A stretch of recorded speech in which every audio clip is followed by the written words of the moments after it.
Olá, seja bem-vindo à nossa videoaula 3 do módulo 2 do curso Regulação e Avaliação Institucional, no qual abordaremos o Exame Nacional de Desempenho dos Estudantes, o ENAD. O ENAD ele é um exame aplicado pelo INEP desde o ano de 2004, no qual avalia o rendimento dos concluintes dos cursos de graduação em relação aos conteúdos programáticos previstos nas DCNs de cada curso. O ENAD ele se integra ao Sistema Nacional de Avaliação da Educação Superior, os SINAES. A inscrição ela é obrigatória e é feita pela instituição, na pessoa do coordenador de curso, tanto para estudantes ingressantes quanto para estudantes concluintes habilitados, Mais adiante, vocês vão saber quem é o ingressante, quem é o concluinte e o papel de cada um deles. Os resultados são insumos para cálculo de indicadores de qualidade do curso e, atualmente, o ENAD está composto por avaliação teórica, avaliação prática e questionário do estudante. As legislações que subsidia o ENAD desde a Lei 10.861, apresentada para vocês lá como uma das principais legislações referente à avaliação e regulação institucional, que institui os SINAES. Tem também a Portaria Normativa 840, que já foi apresentada para vocês também, lá no nosso módulo 1, e tem anualmente portarias, que dispõe sobre o ENAD daquele ano, qual é o ciclo, quais são os cursos que fazem ENAD. Neste ano de 2024, a portaria número 610 de 2024, que institui o ENAD das licenciaturas. Então, neste ano de 2024, todas as licenciaturas estarão fazendo ENAD. Então, essa portaria 610 foi acompanhada pela portaria 611, que dispõe sobre o exame. E todo ano também se sai um edital, nesse ano foi o edital 124 de 2024, que dispõe sobre as diretrizes, e o cronograma e os procedimentos para aplicação da prova do ENAD neste ano em questão. Assim como a lei diz, a lei 10.861, a lei dos SINAES diz, o ENAD ele avalia o desempenho da instituição, do curso e do estudante. A estrutura do exame atualmente, ela constitui, como eu falei para vocês, o ENAD das licenciaturas, e aí é constituído por avaliação teórica, que é uma prova teórica, e a grande novidade aqui é uma avaliação prática. Então, o ENAD ele já tinha avaliação teórica, que era para avaliar o desempenho dos estudantes com relação aos conteúdos programáticos previstos nas DCNs.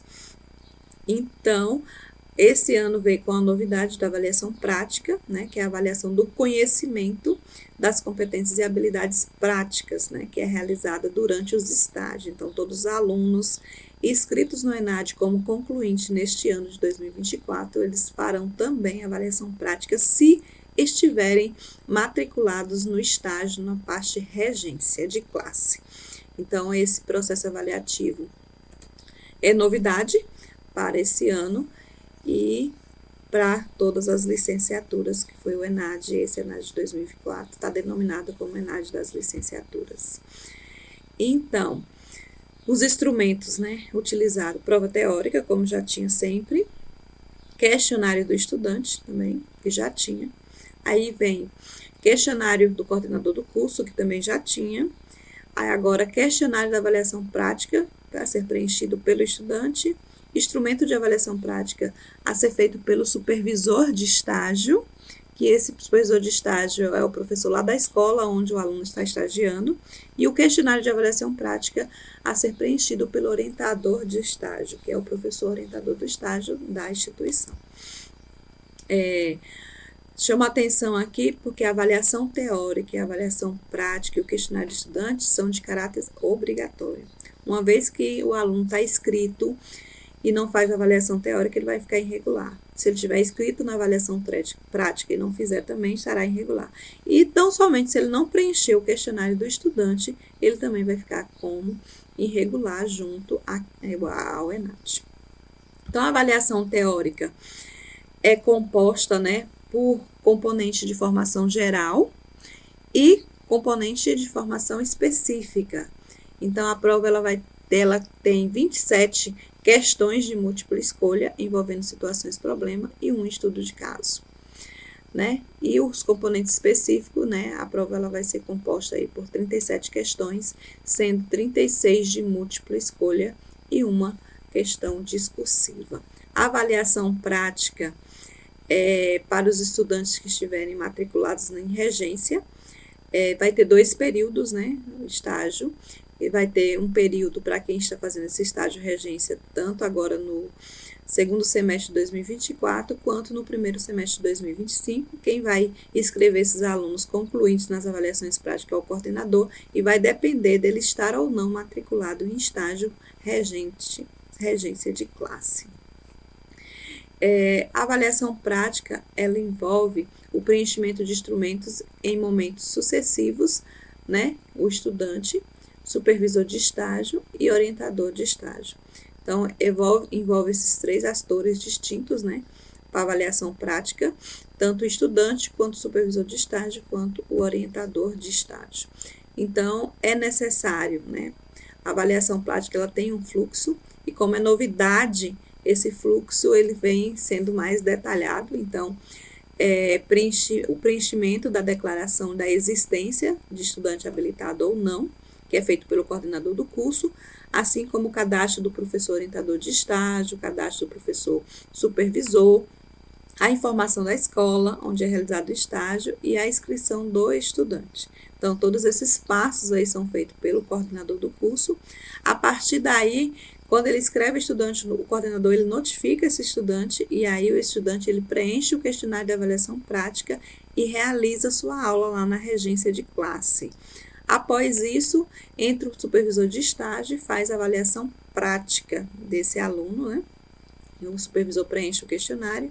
Após o supervisor preencher esse questionário, vem o professor orientador e também preenche o questionário. E aí se faz completo o fluxo da avaliação prática do ENAD, que é novidade, né? Como eu repito para vocês, isso é novidade no ENAD de 2024. Para o ano que vem, 2025, nós vamos ver quais são as novidades que vai vir aí referente ao ENAD. Então, o instrumento de avaliação prática, né, o passo a passo. Então, primeiro é alinhar previamente com o supervisor de estágio uma data específica para que ele dê a aula e esse supervisor esteja presente, né? Ele vai ter 10 dias depois dessa aula para poder preencher o questionário de avaliação prática pelo estudante. E aí, em seguida, o orientador, o professor supervisor, vai também preencher um questionário sobre essa avaliação prática que esse estudante fez, né? Então, ainda referente à avaliação prática, a aula ela deve ter uma duração mais ou menos aí de 1 hora, e o estudante ele deverá estar inscrito na avaliação prática uma única vez por curso, né?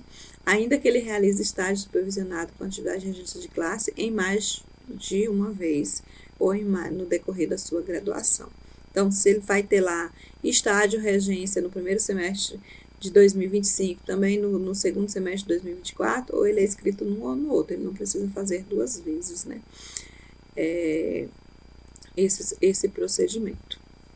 Então, ainda tratando dos instrumentos de avaliação prática referente ao supervisor de estágio, né?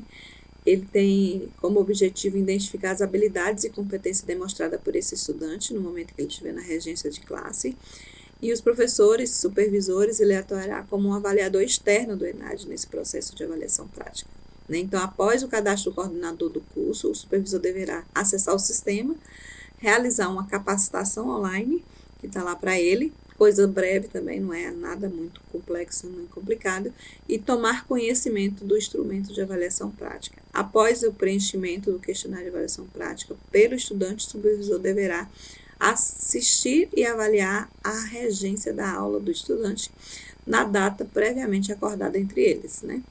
Para que, após isso, no decorrer de 10 dias, ele possa colocar essas informações no sistema do ENAD. O orientador do estágio também, ele avalia as contribuições do estágio para o percurso formativo do estudante, assim como as condições de acompanhamento do estágio supervisionado. Então, o orientador deverá entrar no sistema também e preencher o formulário contextual denominado questionário de avaliação prática, né? Informando a sua experiência nessa função, informando as atividades de estágio realizadas pelo estudante e avaliando o desempenho do estudante na aula observada pelo supervisor. Os resultados do ENAD, né? Lembrando que o resultado do ENAD ele é individual, então só o concluinte tem acesso a ele. Ele é disponibilizado somente ao estudante no sistema do ENAD através do login do estudante, por meio do boletim de desempenho, né? Esse acesso é individual, é exclusivo, a instituição não tem acesso a esse resultado do aluno. E as notas dos indicadores é vedada a identificação nominal do aluno. Então, o que a instituição recebe, ela recebe o conceito daquela turma, né? É a média da turma, não é a nota individualizada. Quem tem acesso à nota individualizada é só o aluno. Então, a instituição ela recebe a média da nota daqueles alunos, então não há identificação nenhuma. Os indicadores que geram para a gente, geram conceito ENAD. Então, toda vez que se faz ENAD, vai ter daquele curso o conceito ENAD, que é a média dos alunos que fizeram ENAD daquele curso. O conceito IDD, que vai ver o desempenho, quem era esse aluno lá quando fez ENEM, quem é esse aluno agora quando fez ENAD, considerando os conhecimentos gerais. O conceito preliminar do curso, que vai ser o CPC do curso, e o índice geral de cursos, que é o IGC, que é da instituição. O conceito ENAD, como eu falei, é um indicador que avalia o curso por intermédio do desempenho dos estudantes na prova, né, estudantes concluintes. Então, é a média desses alunos, né? E por que é importante o ENAD? O ENAD é importante porque, dependendo do conceito, vai ter a instituição, o curso vai ter maior alocação de recursos. Vai ser possível também, através dos relatórios do INEP, a identificação dos pontos fortes e fracos da instituição e do curso. E também vai valorizar, né? Cursos que têm conceitos melhores no ENAD, isso vai fazer com que se valorize o diploma desse aluno no mercado de trabalho. Pela atenção de vocês, eu agradeço e espero ter contribuído para o conhecimento de vocês, para a capacitação de vocês sobre o ENAD.